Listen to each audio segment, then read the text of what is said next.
Good evening, my people. This is your girl, Mashallah Gist TV. I am here again with another gist. And the gist today is that Oni was shocked as Tobi begged Queen Naomi for forgiveness. Tobi bẹ̀bẹ̀.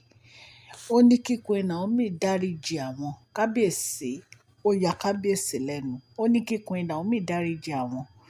Wọ́n dẹ̀ ní ọ̀rọ̀ yẹn, ó ya kábíyèsí lẹ́nu. If today is your first time on my channel, please can you go straight and press the notification bell so that whenever I post a gist you can get it.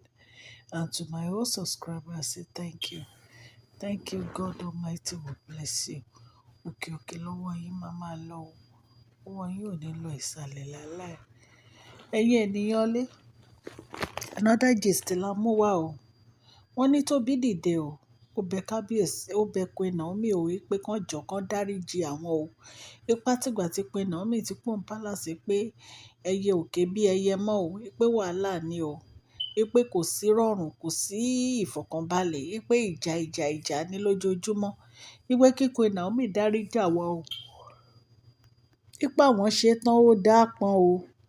Wípé àánú, bóyá Queen Naomi ló gbàdúrà tó yẹ pé nǹkan burúkú fi ń ṣẹlẹ̀ pé kí Queen Naomi forgive àwọn, wípé àwọn sorry o, àwọn ọmọ ẹ̀ pé àwọn ti ṣe Queen Naomi o. Bó ṣe bẹ̀rẹ̀ sí rojọ́ nìyẹn, wọ́n ní ṣe ní kábíyèsí lẹ́nu lẹ̀. Kábíyèsí ó ya kábíyèsí lẹ́nu pé Tóbi lè sọ bẹ́ẹ̀. Ní ènìyàn mi tẹ̀ wá nílé. Nǹkan tá a gbọ́ nìyẹn àlẹ́jì ni wọ́n ní Tóbi jáde o. Tóbi ní pé kí Queen Naomi forgive àwọn o, wípé àtìgbà tí Queen Naomi ti lọ, wípé wàhálà ìdààmú, kò sí rest of mind ní palace, kò sí peace, pé gbogbo nǹkan tó ń ṣẹlẹ̀ kò yá wọn. Ó lè tó tiẹ̀ wá worst jù, ó ní Ashley àti Mariam, ó ní competition wọn lágbára. Àlẹ́jì ni o. Wípé competition náà fi ń jẹun, competition náà fi ń sùn, competition náà fi ń wẹ̀, competition náà fi ń wé gèlè, competition náà fi ń wọṣọ. Ó ní gbogbo nǹkan competition ní gbogbo ẹ̀. Ó ní kò sí nǹkan tó yẹ pé ó bá dé ní palace yẹn tí ò sí competition. Ṣé àmọ́ pé mo ṣe fídíò kan nígbà kan tí mo sọ pé èso inú ẹ̀kún àmúmọ́ra ni. Nǹkan tó ń ṣẹlẹ̀ ní palace sí àwọn olórí kì í ṣe nǹkan kékeré. They are not finding it easy at all. Kò easy fún wọn rárá.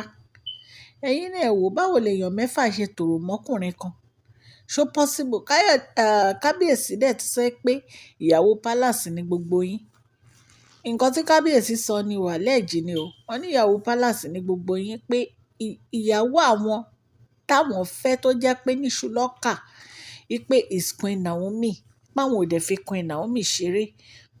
Páwọn ò fi Queen Naomi ṣeré rárá. So nǹkan tá a gbọ́ nìyẹn ta ní ká wá sọ fún yín. Wọ́n ní Tóbi pariwo wípé ó ti sùn o. Wípé òun ò rírú nǹkan báyìí rí láyé òun o. Wípé ìjà competition, ariwo, Ashley á pariwo, Mariam á pariwo, wípé ariwo náà fi ń jẹun, náà fi ń sùn, náà fi ń jí. Pé Queen Naomi dáríjì àwọn, pé àwọn ọmọ ẹ̀ pé àwọn ṣe Queen Naomi, pé òun bẹ̀bẹ̀ fún ìtọrẹ àánú. Pé òun bẹ̀bẹ̀ fún gbogbo nǹkan tó ti ṣẹlẹ̀. Wípé kí Queen Naomi kó jọ̀ọ́ kó ṣàánú fáwọn, kó gbàdúrà fáwọn, so that kí gbogbo nǹkan á fi bọ́ sí bó ṣe wà ti tẹ́lẹ̀.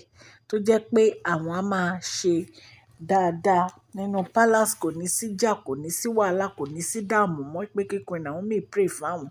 So nǹkan tí Tóbi sọ nìyẹn. Kò lè easy rárá, because the way bí Mariam àti Ashley ṣe wọnú palace yẹn kò lè jẹ́ kó easy fún wọn. Tóbi mi ní problem pẹ̀lú ẹ o. Because o ò ṣẹ̀ rí, o ò bú Queen Naomi rí, o ò ṣe nǹkan burúkú rí. Ṣùgbọ́n ṣé o rí Mariam àti Ashley yẹn? Àwọn lòrìṣà. Ẹ gbọ́ ní ìsìn tán ti sẹ́ pé wọ́n ti ń deku, wọ́n ti ń dẹja, wọ́n ti ń dẹyẹ. Wọ́n ti ń de eku, wọ́n ti ń dẹja, wọ́n ti ń dẹyẹ o. Kò sí nǹkan tí wọn ò dìtàn nínú palace o. Wọ́n ní bàbá aláwo tó wá dáfá ló sọ bẹ́ẹ̀ o, wípé wọ́n ń deku, wọ́n ń dẹyẹ, wọ́n ń di aláǹgbá. Ẹ rí pé k'Ọlọ́run ṣàánú fún wa ni.